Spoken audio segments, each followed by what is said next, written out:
नमस्कार दोस्तों अक्सर आप देखते हैं कि कानून की देवी के आंखों पर पट्टी बंधी होती है।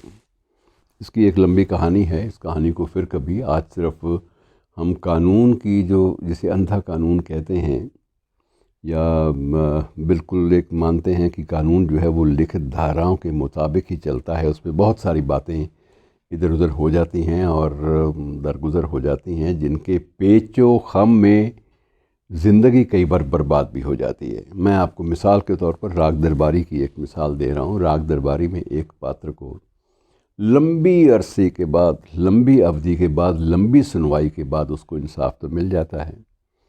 अब वो जब इंसाफ मिल जाता है, घोषणा होती है, तो उस इंसाफ पर अमल करने के लिए वो जो संबद्ध अधिकारीगण हैं उनके पास जाता है।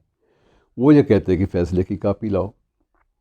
अब फैसले की कॉपी लेने के लिए उसको 20 बरस लग जाते हैं और को फैसले की कॉपी देने के लिए जो संबंधित बाबू है उससे रिश्वत मांगते हैं और उस रिश्वत को अरेंज करने में उसे बड़ा वक्त लगता है। और जब तक ये सारी कवायद चलती है, उसी कवायद में उस आदमी की सांसों की डोरी टूट जाती है।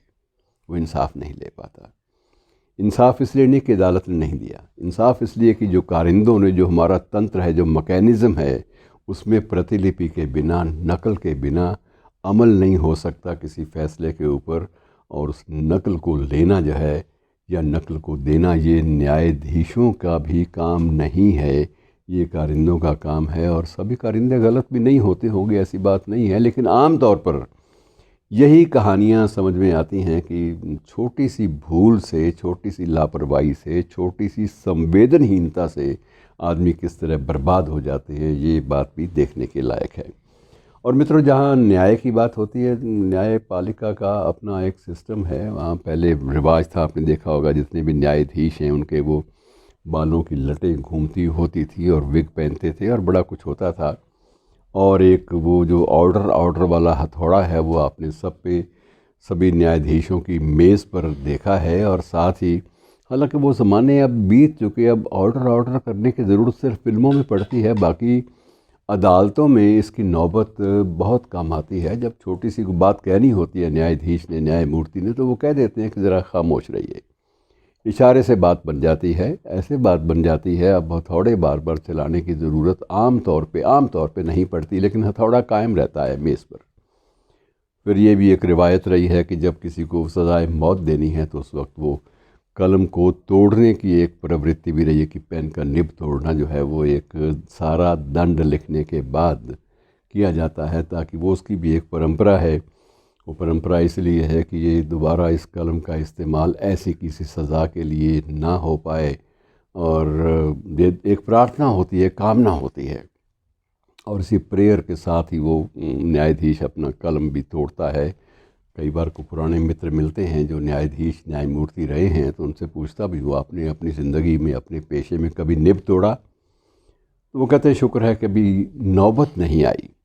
अब वैसे भी मृत्युदंड धीरे धीरे विश्व भर से फेड होता जा रहा है और आम तौर पर यह धारणा बनने लगी है, इसके बदले में बहुत सारे विकल्प हैं। मृत्युदंड जो है ये भी बड़ा वेग है नज़रिया।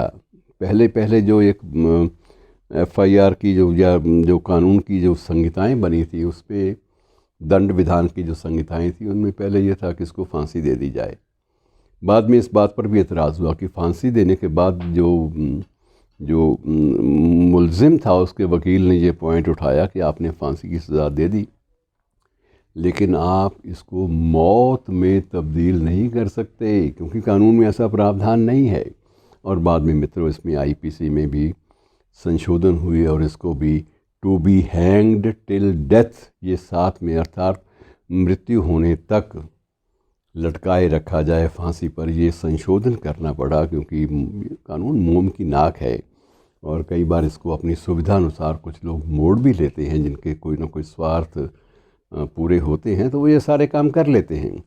और मित्रों, ये कानून की जो धाराएं हैं, इनके बारे में कभी एक फ़िल्म बनी थी, कानून, आपको याद हो तो। कानून फिल्म में नाना पाटेकर की भूमिका बड़ी ज़बरदस्त थी, बहुत ही। और उसमें भी ये था कि जब उसकी खिदमत की जा रही है, वो एक अपराधी भी है, और वो इसलिए उसकी खिदमत की जा रही है कि अगली सुनवाई तक वो बिल्कुल ठीक ठाक रहे, उसकी गवाही हो जाए, तो वो अदालत में भी ये बात कहता है कि मेरी इसलिए सिर्फ मेरी सेहत बनाई जा रही है ताकि मैं ज़िंदा रहूं गवाही तक, और गवाही में जो दूसरे अपराधी लोग हैं वो छूट जाएं।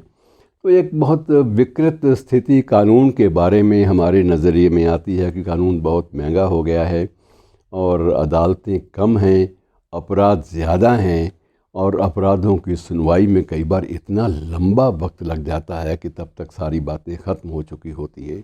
तो अपराध और न्याय की जो आचार संहिता है मित्रों, दरअसल ये एक सामाजिक मामला है।